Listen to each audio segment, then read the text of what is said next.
আজকে আমি আপনাদেরকে সব থেকে কম উপকরণ দিয়ে সুস্বাদু টেস্টি গাজরের হালুয়া রেসিপি শেয়ার করব।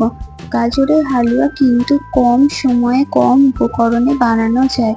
গাজরের হালুয়া খেতে অনেকে পছন্দ করেন। Hello everyone, welcome back to my channel. আজকে আমার রেসিপি গাজরের হালুয়া। হালুয়া বানানোর জন্য আমি নিয়েছি 500 গ্রাম গাজর। গাজরের খোসাগুলো ছাড়িয়ে ধুয়ে পরিষ্কার করে নিয়েছি। এবার একটা গ্রেটারের মাধ্যমে গ্রেট করে নেব। এই বড় সাইজটা দিয়ে গ্রেট করে নেব।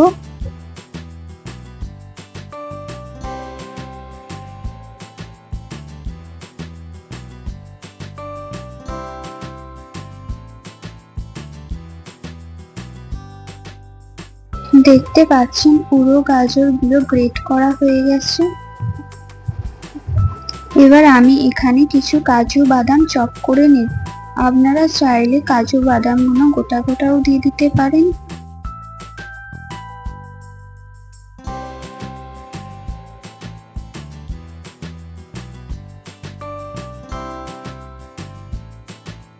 ফাইনালি হালুয়াটা বানানোর জন্য ওভেনে একটা কড়াই বসিয়ে দিয়েছি আর তাতে দিয়ে দিচ্ছি 1 লিটার দুধ। দুধটাকে ভালো করে ফোটাতে হবে যতক্ষণ না দুধটা ঘন হয়ে আসছে। তাতে দিয়ে দেবো 2টি এলাচ। এলাচ দিলে টেস্টটা খুব ভালো আসে। দুধটা যখন ঘন হয়ে আসবে, অর্থাৎ 1 লিটার দুধ ফুটে যখন 750 গ্রাম মতো দুধ হয়ে আসবে, তখন দিয়ে দিতে হবে গ্রেট করে রাখা গাজরগুলো।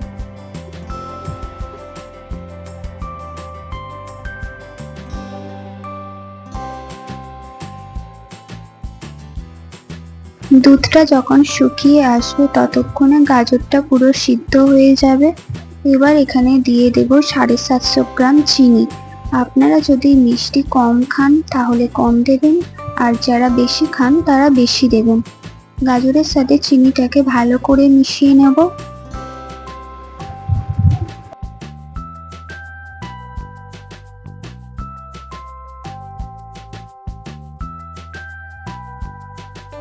এবার দিয়ে দেবো 1 চা চামচ ঘি। ঘি দিলে হালুয়ার টেস্টটা অনেক মাত্রায় বাড়িয়ে দেয়।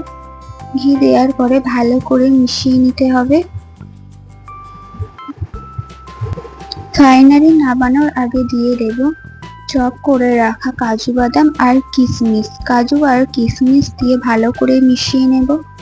আমার এই গাজরের হালুয়া রেসিপিটি কেমন লেগেছে অবশ্যই কমেন্টের মাধ্যমে জানাবেন।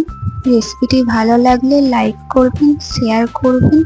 ভিডিওটি যারা আমার ইউটিউব থেকে দেখছেন তারা চ্যানেলটিকে সাবস্ক্রাইব করে নেবেন, আর যারা ফেসবুক পেজ থেকে দেখছেন পেজটিকে ফলো দিয়ে নেবেন।